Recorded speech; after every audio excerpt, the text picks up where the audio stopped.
Mon père m'a expulsé de chez lui pour que mon demi-frère, son enfant chéri, puisse emménager. Mais 6 mois plus tard, il me supplie de mentir pour couvrir son crime, sinon il risque d'aller en prison. Je suis un homme de 18 ans.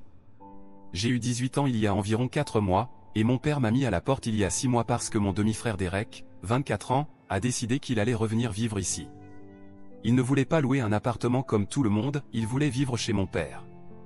Pour contextualiser, Derek est le fils de mon père issu de sa première relation. Mais la mère de Derek et mon père se sont séparés peu après sa naissance, donc ils n'ont pas vraiment eu de relation après cela. Derek est beaucoup plus proche de mon père qu'il ne l'est de sa mère. Nous avons donc passé beaucoup de temps ensemble en grandissant parce qu'il venait souvent, plus souvent que ce qui était stipulé dans l'accord de garde. Je suis presque sûr qu'il devait passer la moitié du mois avec mon père, mais j'avais l'impression qu'il était là tout le temps.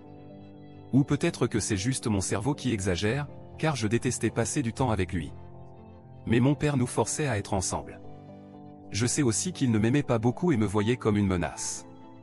Ma mère est décédée il y a quelques années après une longue bataille contre le cancer du poumon, et c'est à ce moment-là que les choses ont commencé à se détériorer entre mon père et moi. Ne vous méprenez pas, les choses n'ont jamais été excellentes entre mon père et moi depuis mon enfance. Je suppose que mon père ne voulait pas vraiment d'un enfant comme moi, ou peut-être qu'il ne voulait pas d'enfant du tout.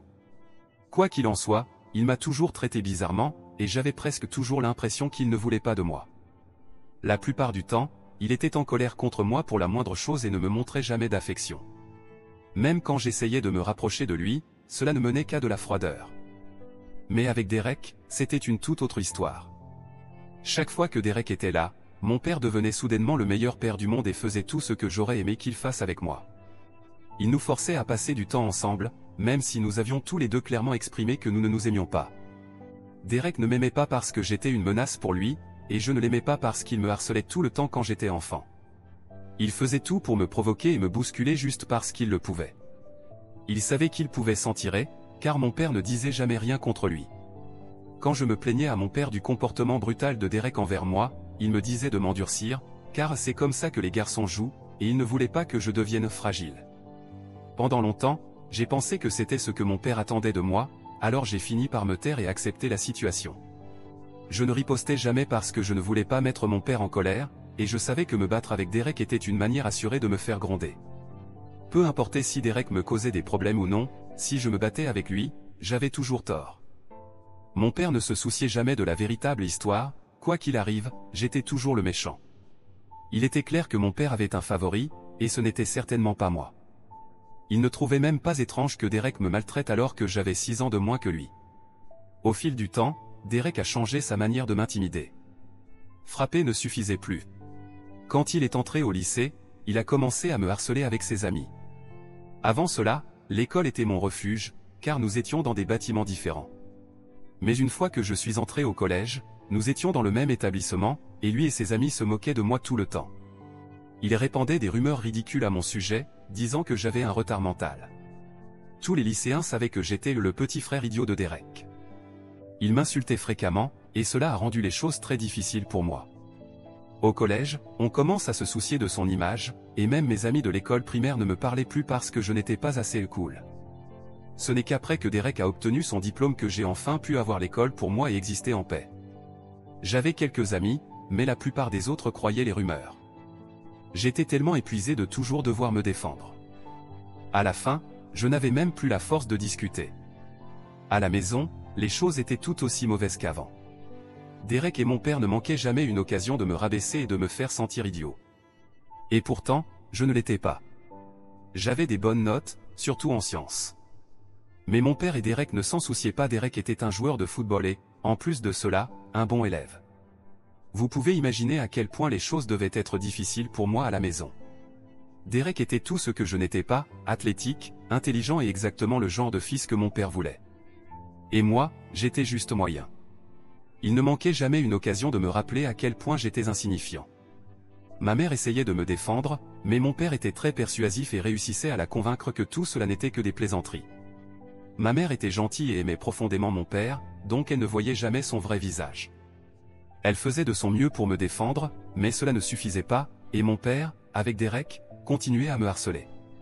Puis Derek est parti à l'université, et je pensais que j'allais enfin pouvoir respirer. Mon père était toujours là, mais il était beaucoup moins pénible à gérer quand Derek n'était pas là. Malheureusement, juste au moment où j'allais découvrir ce que c'était de vivre sans Derek, ma mère a été diagnostiquée avec un cancer du poumon. C'était incroyablement difficile pour nous. C'était la seule chose qui nous liait, notre amour pour ma mère. Mais au lieu de nous rapprocher, mon père a décidé de s'éloigner encore plus. Avant, il me parlait au moins pour me critiquer, mais après le diagnostic, il a cessé même de faire cela. Il se comportait comme si je n'existais pas. Je lui pardonne un peu pour cela, car nous souffrions tous les deux. Mais j'aurais aimé que la maladie de ma mère nous rapproche. Cela n'a jamais été le cas. Après la mort de ma mère, les choses sont allées de mal en pis. Mon père ne faisait rien à la maison. Il allait travailler, revenait, mangeait et c'était tout. Je faisais tout le reste, les tâches ménagères, les courses, tout ce que ma mère faisait avant. Je me suis inquiété pour lui et ai contacté mes grands-parents plusieurs fois, mais ils ne m'ont pas écouté. Quelques mois plus tard, mon père est revenu à son état habituel, c'est-à-dire qu'il a recommencé à boire et à me traiter comme de la merde. Il me donnait toutes les corvées de la maison, et je ne pouvais même pas protester. Si je le faisais, il me disait que je ne rapportais pas d'argent à la maison, donc je devais au moins faire ça. C'était insultant, mais je n'avais nulle part où aller. L'unique chose qui me donnait encore un peu d'espoir était l'idée d'aller à l'université et de pouvoir quitter cette maison une bonne fois pour toutes. Je ne pouvais pas encore partir vivre chez mes grands-parents, car ils habitaient trop loin et il me restait encore une année de lycée à terminer. Mais il y a quelques mois, quand mon père a découvert que Derek allait revenir avec sa famille, il m'a dit que je devais partir, car ils allaient transformer ma chambre en chambre d'enfant pour le bébé de Derek. Je lui ai demandé pourquoi il ne pouvait pas utiliser la chambre d'amis, mais il m'a répondu que cette chambre serait pour Derek et sa femme. Mon père m'a donné 2 semaines pour faire mes valises et partir. Si je ne partais pas, il allait appeler la police.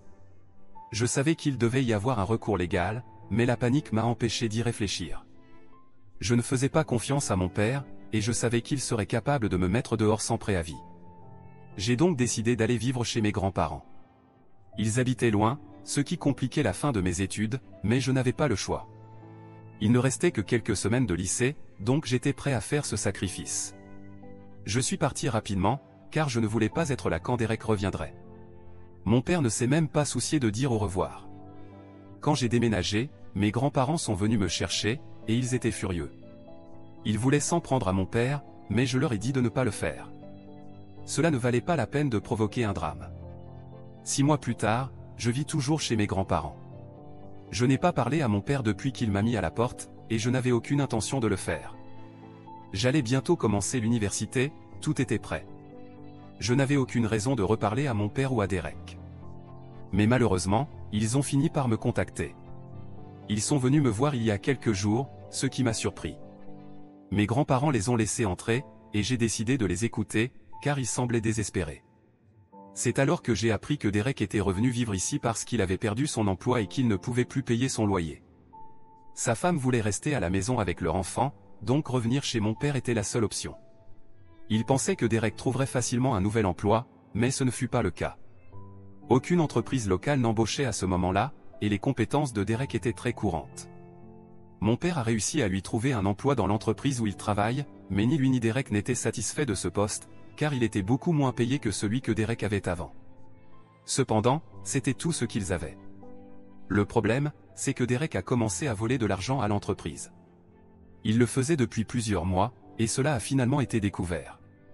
Maintenant, Derek et mon père sont dans de gros ennuis, car l'entreprise pense que mon père est complice. Ils sont venus me demander de l'aide. Ils voulaient que je mente et que je dise que l'argent avait été utilisé pour mon fonds universitaire, afin d'atténuer la situation. Ils pensaient que cela leur permettrait de gagner du temps pour rembourser l'argent et d'éviter la prison. Je n'en revenais pas qu'ils osent me demander une telle chose après tout ce qu'ils m'avaient fait subir. J'ai refusé immédiatement. Ils ont commencé à s'énerver. Ils m'ont dit que je ne pouvais pas laisser de vieilles rancunes détruire leur vie. Mais je leur ai répondu que ce n'était pas une rancune ancienne, mon père m'avait expulsé il y a à peine 6 mois. Cependant, ce n'était même pas la principale raison pour laquelle je refusais. Leur plan était malhonnête. De plus, je connaissais bien le PDG de l'entreprise. Il était un vieil ami de ma mère, et je l'appelais même oncle. Ma mère lui avait demandé de donner un emploi à mon père quand il en avait besoin. Et maintenant, Derek avait trahi ces gens, et mon père voulait que je les aide à couvrir cela. Je leur ai dit qu'il valait mieux rembourser l'argent volé plutôt que de mentir davantage, car je ne les aiderai pas. Ils sont devenus furieux et m'ont accusé de les laisser tomber à cause de ce qu'ils m'avaient fait dans le passé.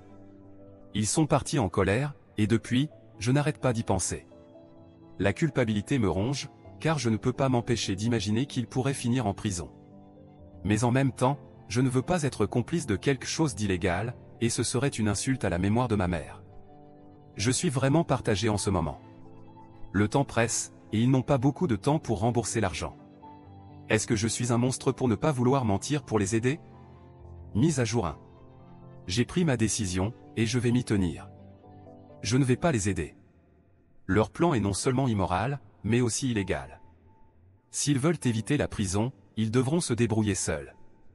Ils ont la possibilité de rembourser l'argent et de régler ce problème. Donc, je n'ai aucune raison de me sentir coupable. Mise à jour 2. Aujourd'hui, mon père m'a de nouveau contacté par message. Cela fait 8 jours depuis leur visite, et nous n'avons pas parlé depuis. Comme prévu, il a utilisé un autre numéro. J'ai décroché sans réfléchir, mais dès que j'ai entendu sa voix, j'ai raccroché. Il a réussi à m'envoyer un message avant que je ne bloque le numéro. Il m'a dit que lui et Derek étaient dans de gros ennuis et avaient vraiment besoin de mon aide. Leur employeur les menaçait tous les jours de porter plainte s'ils ne rendaient pas l'argent rapidement. Cela m'a fait culpabiliser, mais je lui ai répondu que je ne les aiderais pas. Il devait trouver un moyen de rembourser l'argent au lieu de fuir ses responsabilités. Ensuite, je l'ai bloqué. J'espère qu'il comprend ma position, même s'il ne l'accepte pas. Mise à jour 3. Je n'ai pas eu de nouvelles de mon père, mais mes grands-parents ont contacté le PDG, l'ami de ma mère, pour lui demander ce qu'il comptait faire. Il nous a dit qu'il prévoyait toujours de porter plainte si l'argent n'était pas remboursé dans quelques mois. Il a expliqué qu'il voulait bien passer l'éponge à cause de son amitié avec ma mère, mais qu'il ne pouvait pas effacer la dette. Honnêtement, j'ai respecté sa décision. Il est bien plus indulgent que la plupart des gens. Il s'est excusé auprès de moi, mais je lui ai dit que ce n'était pas grave, car je ne vivais plus avec mon père, et il méritait ce qui lui arrivait. Nous ne savons pas encore ce qui va se passer, mais je pense que mon père sait qu'il doit rembourser l'argent pour éviter la prison. J'ai aussi eu une longue conversation avec cet ami de ma mère. Il m'a dit que ma mère lui avait demandé, avant sa mort, de toujours être là pour moi si jamais j'avais besoin d'un emploi ou d'aide financière. C'est réconfortant de savoir que, même après sa mort, ma mère veille encore sur moi.